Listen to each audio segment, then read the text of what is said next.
네, 안녕하세요. 뉴스 잉글리시와 G2 글로벌 투자에서 전해드리는 세계는 지금 2026년 4월 12일까지 한 주간 소식을 미리 전해드립니다. 미국 트럼프 대통령이 이란의 인프라 시설을 중심으로 대규모 공습을 하겠다고 위협하고 있습니다. 여기 사진 왼쪽에 보이는 분이 헝가리의 독재자 빅토르 오르반 총리죠.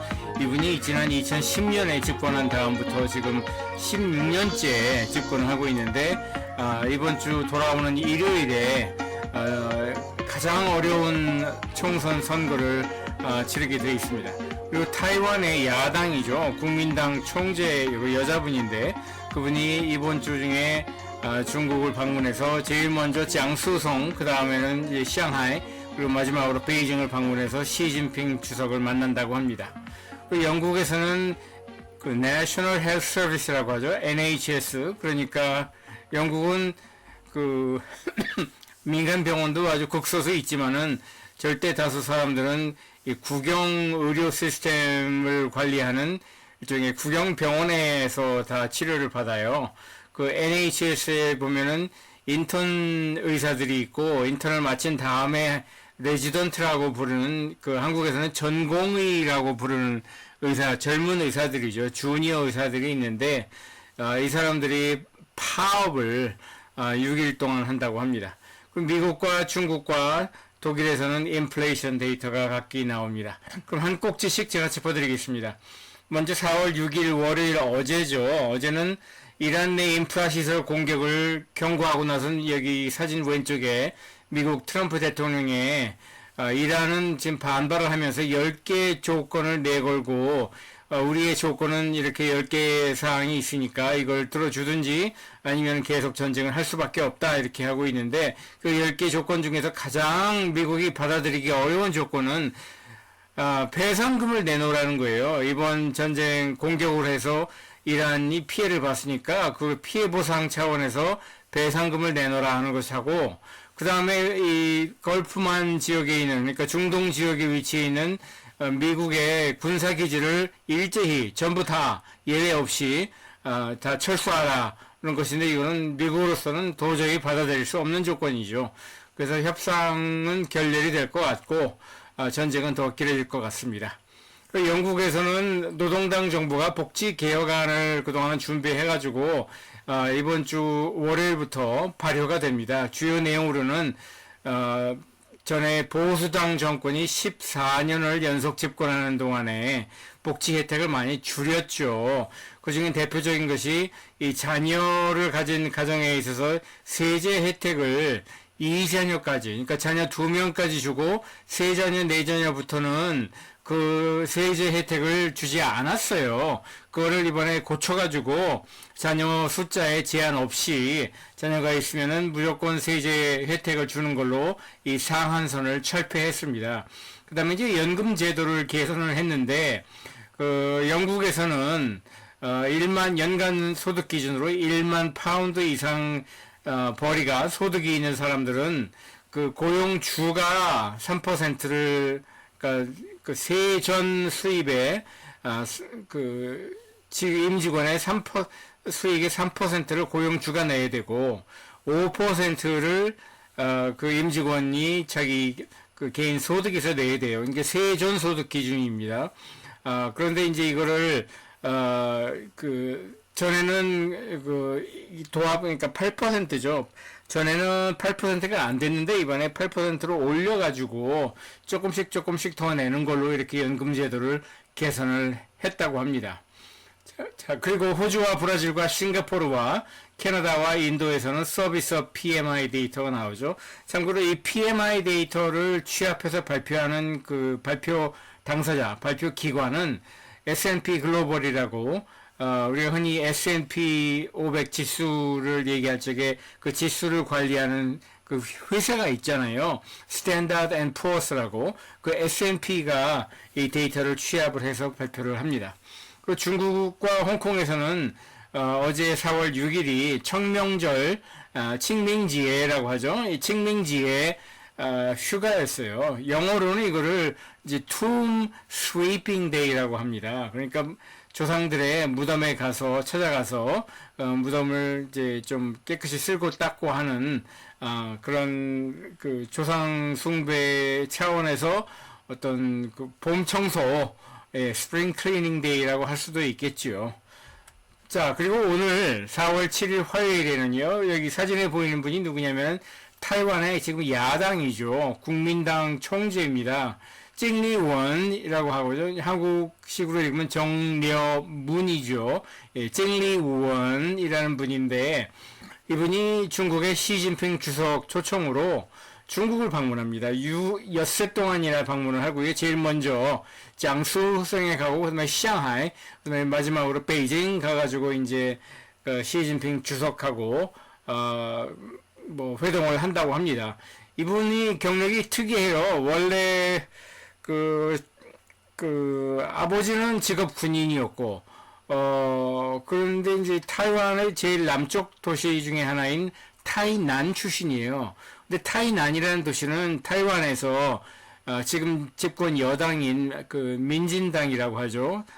그 민진당 세력이 굉장히 강한 지역이고, 이 타이베이 지역이 국민당 세력이 그나마 조금 더 강한 지역인데, 그 타이난 출신이에요. 그리고 어머니는 중국에서 건너온 사람이나 원래 중국 사람이 아니고, 타이완에 그 원래부터 있었던 그 타이완 원시 부족이라고 해야 되나? 뭐, 그 소수민족이에요, 어머니는. 그런 가족 배경을 가졌고, 공부는 잘했나 봐요. 그래서 타이베이에 있는 국립타이완대학교, 국립타이완대학교는 한국의 서울대학교처럼 타이완에서 압도적으로 그 모든 전공을 불문하고 1등을 하는 그런 대학이고, 일제시대 때부터 있었던 그 타이완 제국대학교의 지금, 그 후신이죠. 아무튼 타이완 국립대학에서 그 법학과를 나와가지고 미국 템플 대학에서 법학 석사를 하고 영국 케임브리지 대학에서도 그 정치 철학과 역사로 또 석사 과정을 그 이수한 그런 분이에요.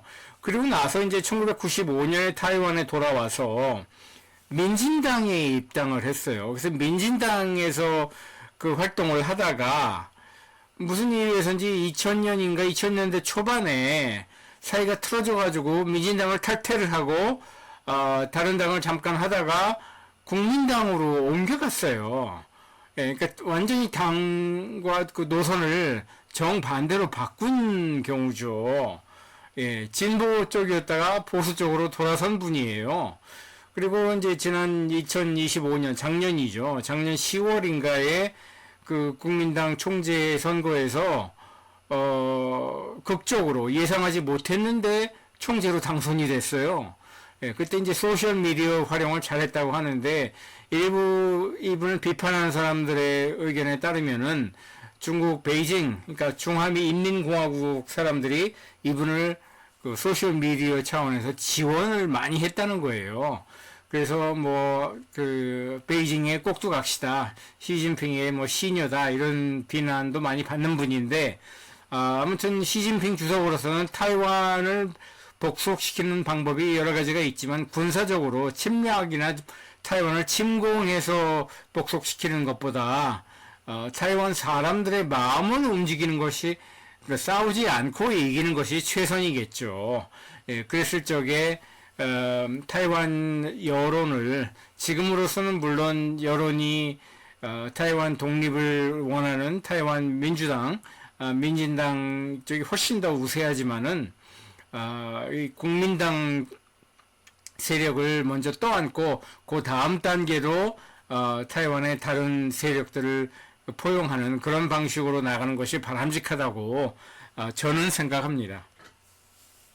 자, 그리고 이제 헝가리가 총선이 일요일에 있는데, 그거에 앞서서 미국의 이제 J.D. 밴스라고 그 트럼프 대통령하고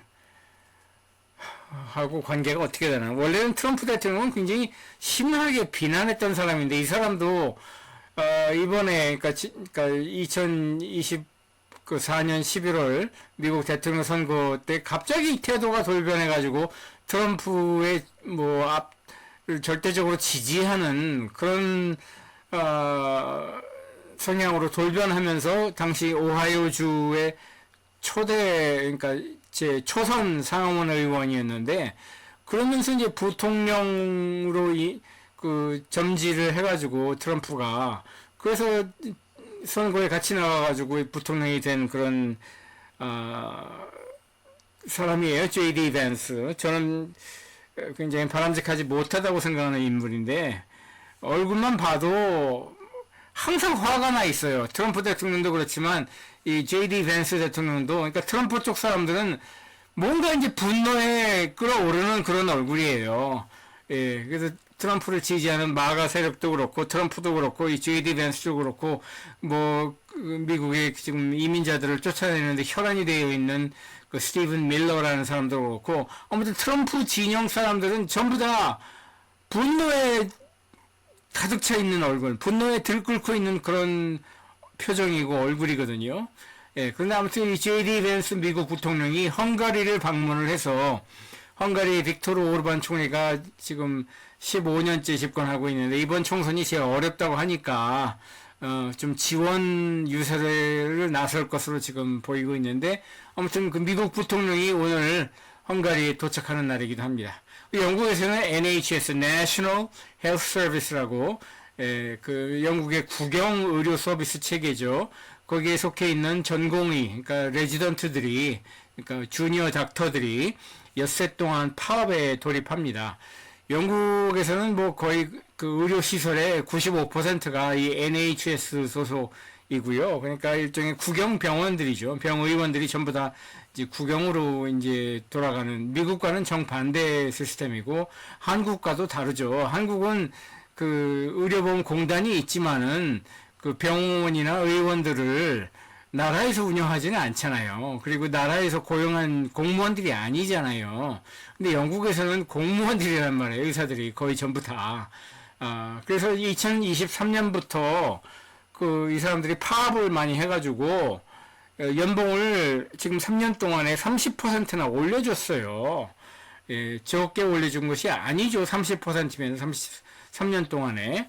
그래서 지금 1년차 레지던트, 그러니까 인턴 말고, 레지던트 1년차에는 평균 연봉이 38,831파운드, 그리고 2년차는 44,439파운드, 한국 돈으로 따져보니까, 연간 연봉이 약 9천만 원이 나옵니다. 이거는 한국하고 굉장히 비슷한 수준이에요.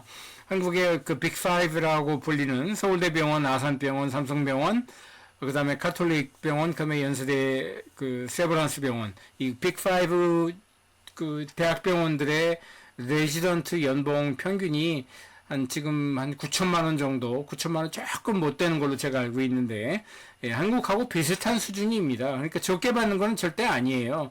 하지만 미국이나 스위스의 의사들 연봉이나 그 연 수입을 보면은 뭐 터무니없게 적게 느껴질 수밖에 없는 거죠.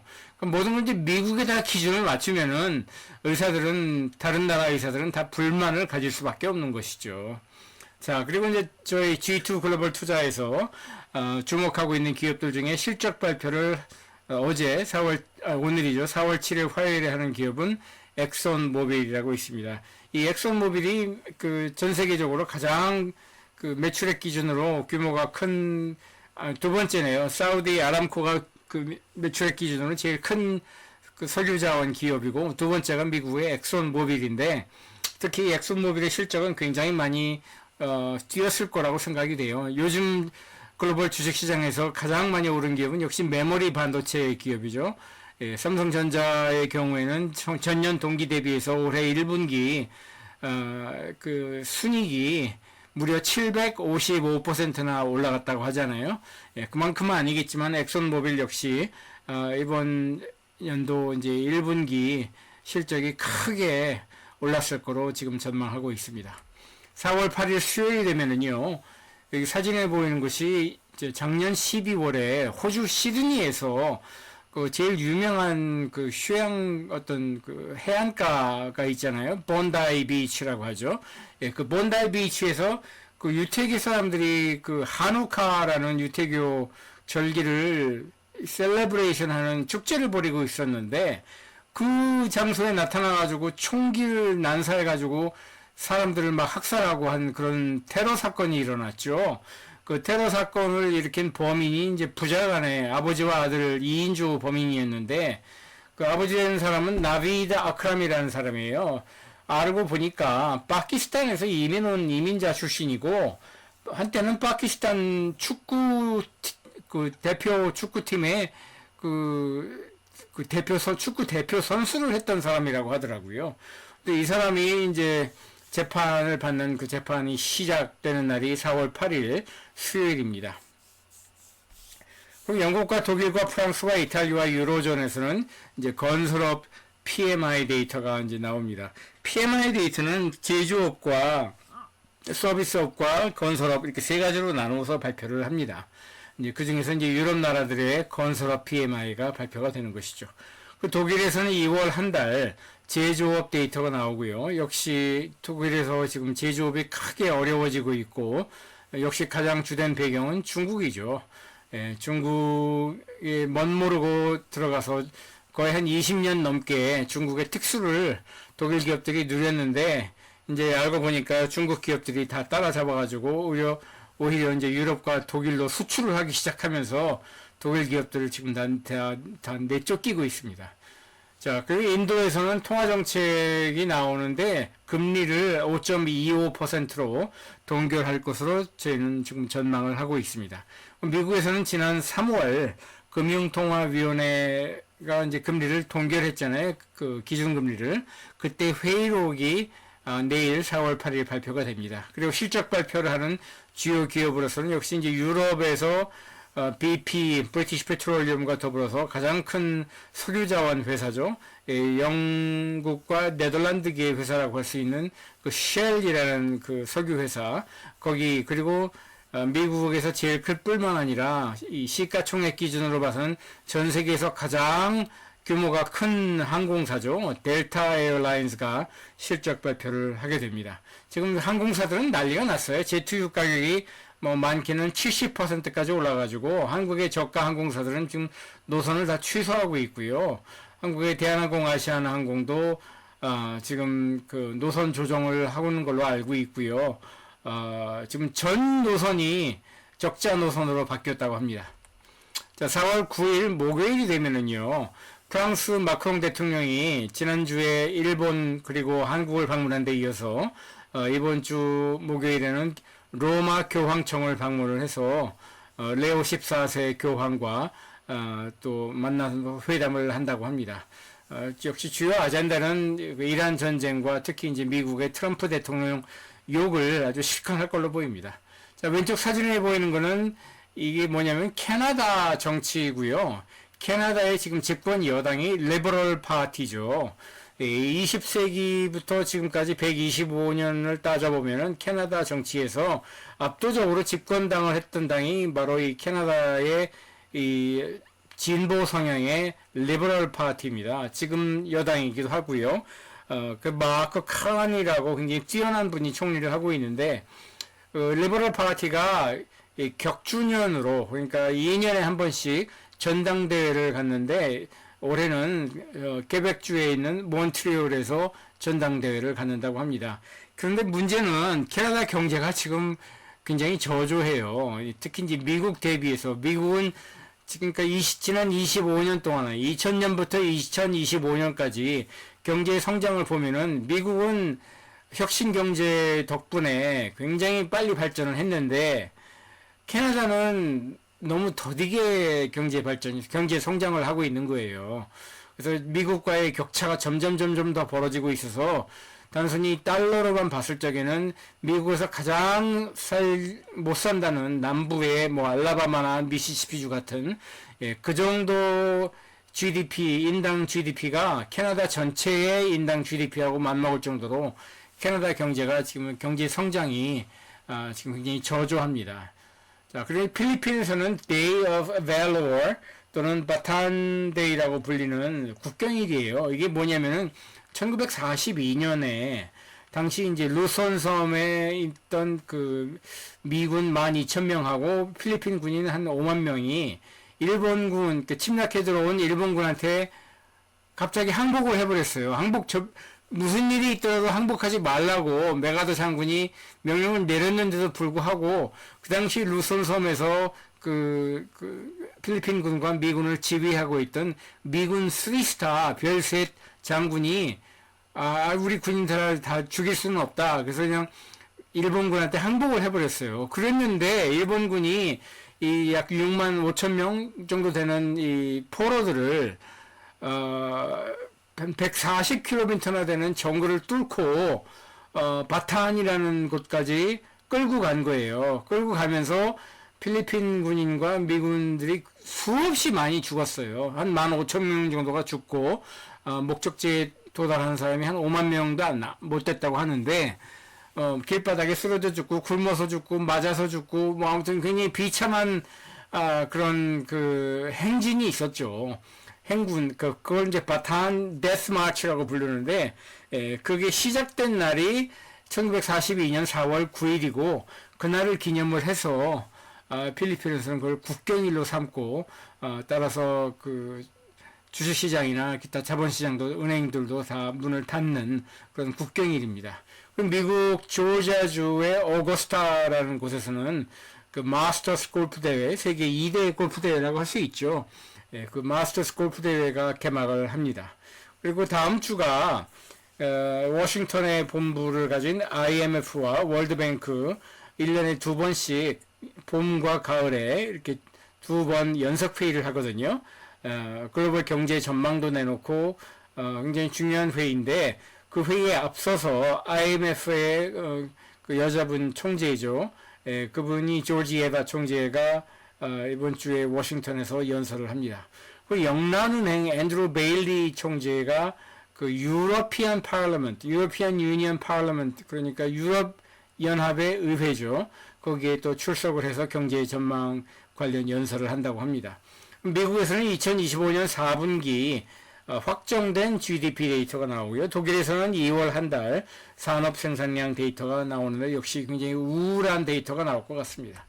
자, 4월 10일 금요일이 되면은요, 여기 왼쪽에 보이는 분이 누구냐면은, 올해 77세가 된 드지부티, 아프리카 동쪽 소말리아와 에리트레아와, 이디오피아에 걸쳐 있는 지부티라는 나라의 현임 대통령이고, 이름은 이스마일 오마르 겔레라는 분이에요. 이분이 벌써 지금 5년임을 하고 있는데, 5년임 상한선 제한 제도가 있거든요. 헌법에. 그 헌법을 고쳐가지고 지금 6연임에 도전한다고 합니다. 근데 이 지부티라는 나라가 왜 중요하냐면은 지금 호르무즈 해협만 사람들이 얘기하고 있는데 그럼 호르무즈 해협은 남쪽으로는 사우디아라비아, 북쪽으로는 이란, 그리고 이제 쿠웨이트도 거기 있고 UAE도 거기 그걸 이제 해안선으로 이어지는 해협이 호르무즈 해협이잖아요. 자, 그러면은 호르무즈 해협에 대안이 될 수 있는 또 하나의 해협이 또 있어요. 어디로 있느냐? 사우디아라비아의 남쪽으로. 그러니까 사우디아라비아가 북쪽이고 그걸 바라보고 있는 남쪽에 좁은 해협을 밥 엘 만뎃 해협이라고 합니다. 근데 북쪽으로는 사우디아라비아, 오만, 예멘이 있지만 남쪽으로는 바로 이 지부티가 딱 병목 지점에 있는 거예요. 그 병목 지점 서북쪽으로는 에리트레아가 있고 그 다음에 동남쪽으로는 소말리아가 있는 거예요. 그래서 우리 지부티라는 나라가 1977년에 독립을 했고 그 전에는 프렌치 소말리아 랜드라고 불렸던 프랑스의 식민지였어요. 그때 1977년에 독립을 주도했던 세력이 소말리아 계통 사람이에요. 여기 보이는 이분 이스마일 오마르 겔레 이분도 그러니까 민족으로는 소말리아 민족이에요.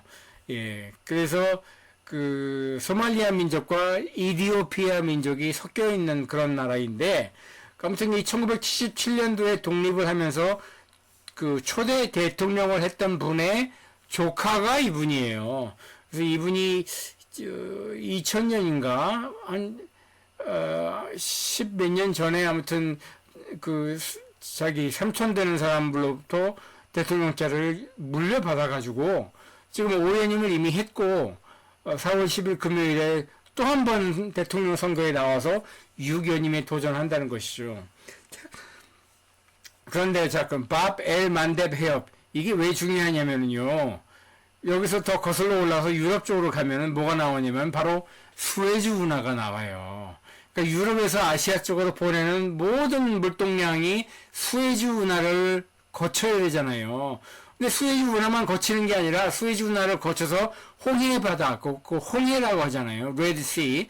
그 홍해 바다를 쭉 따라와서 드디어 인도양으로 빠져나가기 직전에 그 인도양으로 빠져나가기 직전에 그 지역을 아덴만이라고 하죠. 여러분 아덴만이라고 하면은 한국 해군 함정도 거기에서 그 해적을 소탕하는 그런 그 원양 군사 활동을 했잖아요. 예, 바로 거기에 해적이 들끓어요. 소말리아 해적과 그 다음에 또 예멘의 후티 반군이 출몰하는 아주 위험한 지역이거든요. 그렇기 때문에 거기에 미국 해군이 군사기지를 갖고 있으면서 약 4,000명의 미국 해군이 주둔하고 있는 미국 해군 기지가 있고요. 미국만 기지가 있는 게 아니에요. 군사기지를 가진 나라는 또 중국도 있고요. 그 다음에 그 프랑스도 있고요. 이탈리아도 있고요. 일본도 있어요. 일본도 해상 자위대 파견해서 거기 그 치안 활동, 특히 소말리아 해적과 예멘 후티 반군이 있으니까 해적 퇴치 활동을 하고 있단 말이에요. 그러니까 굉장히 중요한 병목 현상이에요. 얼마나 중요하냐면은 글로벌 교역량의 15%, 그리고 특히 유럽과 아시아를 오가는 컨테이너선 물동량만 따지면은 전체 전 세계의 30%가 바로 이 밥 엘 만뎁 해협을 지난다는 거예요. 그리고 지금 호르무즈 해협이 이제 더 장기적으로 막힐 것 같으면은 사우디아라비아 북쪽과 남쪽을 연결하는 파이프라인을 새로 만들어 가지고 그 쿠웨이트나 UAE나 사우디아라비아에서 원래는 그 호르무즈 해협을 통과해서 실어 나르는 그 석유나 가스를 사우디아라비아를 가로질러서 남쪽으로 끌어당겨 가지고 이 밥 엘 만뎁 해협으로 실어 나르게 한다. 뭐 그런 얘기죠. 이 지부티라는 나라는 이 위치 때문에 이 이디오피아와 소말리아의 그 무역항 역할을 사실 대신하고 있어요. 그래서 주 수입이 이 이디오피아와 소말리아에서 나오는 그 수출과 수입을 관장하는 물동량, 그거를 처리하는 항만, 그 항만 사용료, 이용료를 가지고 나라 수입을 하는 나라예요. 예, 그 밖에 이제 외국 그 군사기지들이 있으니까 그 군사기지 이용료가 또 받아 챙기고, 그걸로 해가지고 인당 소득이 미국 달러로 연간 4,000달러 정도 되는 그 동아프리카 그 지역에서는 굉장히 잘 사는 나라예요. 그러니까 경제적으로는 굉장히 안정이 돼 있죠. 왜냐하면은 가만히 앉아 있어도 항만 수입이 있지, 군사기지 이용료 받아먹지. 그러니까 수입은 굉장히 안정적이란 말이에요. 근데 인구는 120만 명 정도밖에 안 되는 굉장히 작은 나라고, 근데 위치가 아주 절묘한 것이죠. 예, 그래서 지금 원래는 이 나라에서 뭐 대통령 선거를 하든 말든 뭐 크게 신경을 쓰지 않았지만은 지금 그 중동 이란 전쟁 때문에 갑자기 주목을 받게 된 그런 나라입니다. 자, 그리고 이제 모리시어스라고 또 인도양에 떠 있는 섬나라가 있죠. 예, 그 섬나라에서는 제9차 인디언 오션 컨퍼런스 국제회의가 개막을 하고요. 미국에서는 그 Court of International Trade하고 국제무역심판재판소라는 게 있어요. 이게 미국 헌법기관입니다. 근데 미국에서는 1심 법원, 지방법원과 2심 법원, 고등법원과 3심 대법원이 있는데, 그거 말고 무역 분쟁만을 특별 이슈로 다루는 그런 무역 분쟁 법원이에요. CIT라고 부르는데, 이 Court of International Trade에서 이 트럼프의 무역 관세를 거의 대부분 전부 다 불법이라고 심판을 이미 내렸어요. 지난 3월에. 예, 그런데 이번에 그 또 트럼프 행정부가 또 이번에 새로 만든 그런 그 무역 관세에 대해서 새로 또 심판을 그 재판을 또 개시를 한다고 합니다. 미국의 법원들은 대법원도 그렇고 여기 특히 이 Court of International Trade도 그렇고 트럼프 행정부가 대통령 행정명령으로서 미국 의회를 통과하지 않고 행정명령으로서 이렇게 무역관세를 제멋대로 이렇게 올리고 때리고 하는 것을 이걸 위헌이라고 규정을 하거든요. 예, 뭐 근데 트럼프 본인은 이런 것은 뭐 아랑곳하지 않죠. 자기가 법 위에 있다고 생각하고 자기는 스스로 황제라고 생각하는 사람이니까. 자, 그리고 미국에서는 3월 한 달 소비자 물가 상승률이 나오고요. 중국에서는 3월 한 달 역시 소비자 물가 상승률과 생산자 물가 상승률이 나옵니다. 그리고 실적 발표를 하는 주요 기업으로는 일본 그 후쿠오카 기타규슈의 본사를 가지고 있는 세계 3위의 그 산업용 로봇 기업이죠. 예, 야스카와 일렉트릭이라고 있는데 이 기업도 실적 발표를 합니다. 자, 그리고 이제 4월 12일 일요일이 되면은요. 먼저 이제 아프리카, 서아프리카, 이번에는 서아프리카로 갑니다. 예, 거기에 있는 베냉이라는 나라가 있어요. 남쪽으로는 나이지리아라는 나라가 있고, 북쪽으로는 부르키나 파소라는 나라가 있고, 또 역시 이제 북동쪽으로는 니제르라는 나라가 있죠. 예, 그 사이에 끼어 있는 조그마한 나라인데, 그 베냉이라는 나라에서 대통령 선거가 이루어집니다. 그래서 지금 현임 대통령은 벌써 2연임 하고 있는데, 다행히도 자기는 그 2연임 제한이 걸려있는 헌법을 존중해서 3년임에는 도전하지 않겠다고 지금 결정을 했고요. 그래서 이제 여당 후보로서 지금 현임으로 2016년부터 재무장관을 하고 있는 로무왈드 와다니라는 젊은 분이 있는데, 네, 이분이 여당 후보로서 유력하다고 합니다. 그리고 이제 헝가리에서는 이제 거기 이제 총리제니까 내각제니까 총선을 치르는데 벌써 2010년에 처음 집권해서 유럽 전체 대륙에 우파 내지는 극우파 물결을 예고를 했던 빅토르 오르반이라고 그 극우 세력이죠. 굉장히 내셔널리스트, 그러니까 민족주의에 기반한, 그러니까 외국인 굉장히 배타적이고 소수민족에 배타적이고 그런 빅토르 오르반이라는 총리가 제일 좀 불리하게 지금 선거판이 돌아가고 있어요. 도전자로서 제일 유력한 분은 피터 마지아르라는 분인데, 여기 마지아르라는 이분의 그 성이 굉장히 특이해요. 그죠? 왜냐하면은 헝가리의 그 절대 다수를 차지하는 그 인종 또는 민족은 마지아르족이에요. 그래서 옛날 그 몽고 그 부대들이 유럽을 침략했을 적에 그때 같이 따라갔던 그 중앙아시아에 있었던 그 아시아 계통, 그러니까 몽고족 계통 사람들이 현지화를 거의 눌러 앉아가지고 구성한 민족이 바로 마지아르족이거든요. 그래서 요즘 세상에서도 이 헝가리에 가거나 또는 미국에 있는 헝가리 사람들을 만나면은 제가 이제 뭐 코리안이다 하면은 굉장히 친한 척해요. 예, 우리는 뭐 뿌리가 같다 뭐 이런 식으로 자기들도 자기들의 그 민족적인 또는 인종의 그 기원이 중앙아시아 쪽이라는 거는 인정을 하거든요. 근데 아무튼 이 성 자체가 마지아르라는 성을 가지는 이 피터 마지아르라는 그 야당 지도자가 빅토르 오르반 총리에 지금 도전을 해서 헝가리 총선을 치르게 됩니다.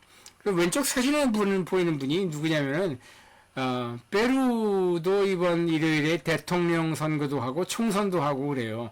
그러니까 국회와 대통령을 다 이번에 새로 뽑는 거죠. 근데 이분이 누구냐면 이름이 게이코 후지모리예요. 후지모리 하면은 아마 기억하시는 분이 있을 거예요. 페루에서 그 일본계 페루 사람인데 정치인으로 지난 1990년도에 총리에 당선돼 가지고 10년 정도 그 뭐 우여곡절 끝에 집권을 하면서 사람들도 많이 죽이고 부정부패도 심하게 하고, 그래서 결국 쫓겨나가지고 일본으로 도망갔다가 2005년인가 칠레로 돌아와서 칠레를 통해서 페루 정치에 복귀를 하려고 하다가 인터폴에 의해서 칠레에서 붙잡혀가지고 감옥 간 사람이 있거든요. 그 후지모리, 그 알베르토라고 하죠. 알베르토 후지모리의 맏딸이에요. 큰딸. 예. 근데 이분 역시 극우 성향이고요. 그런데 이번 대통령 선거에 무려 그 후보가 35명이 나온다고 합니다. 그러니까 이번 그 4월 12일 일요일 그 선거로 대통령이 정해지지는 않을 것이 분명하고요. 결국에는 뭐 제일 그 1등과 2등 두 명의 후보가 6월에 다시 한번 결선 투표를 통해서 갈 것 같은데, 지금 그러니까 1등은 이 사람이 할 것 같고, 문제는 2등인데, 두 번째와 세 번째를 후보들은 한 분은 지금 리마, 그러니까 페루의 수도가 리마죠. 리마 시장을 하는 역시 극우 성향의 후보고, 또 한 분은 반대, 그러니까 진보 성향 후보인데, 그 두 분 중에 누가 2등으로 이제 이번에 그 일요일에 2등으로 결정이 되는가에 따라서, 그 6월에 결선이 불가피하게 될 것 같습니다. 근데 이 페루의 이 게이코 후지모리, 이분이 올해 나이가 이제 50세 됐다고 하고요. 고등학교까지는 페루에서 나왔지만 대학부터는 다 미국에서 나왔습니다. 결혼도 미국에서 그 페루 사람이긴 하지만 미국에서 결혼을 했고요.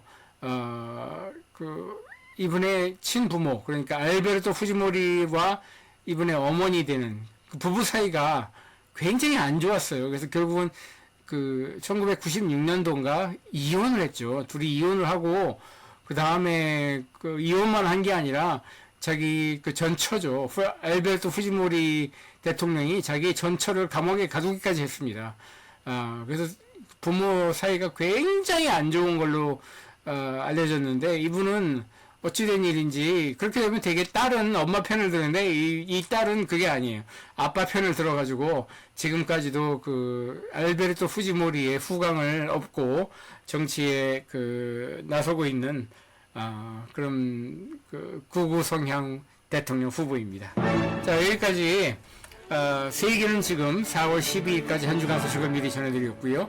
왼쪽에 보이는 것처럼 다양한 주제를 가지고 세계 곳곳의 소식을 분석 기사 중심으로 전해드리고요. 오른쪽에 보이는 것처럼 또 다양한 소셜미디어 채널로 콘텐츠를 공급을 하고 있습니다. 널리 알려주시고 또 자주 찾아주시고 또 후원을 해주시면 대단히 고맙겠습니다. 다음 주에 또 뵙겠습니다.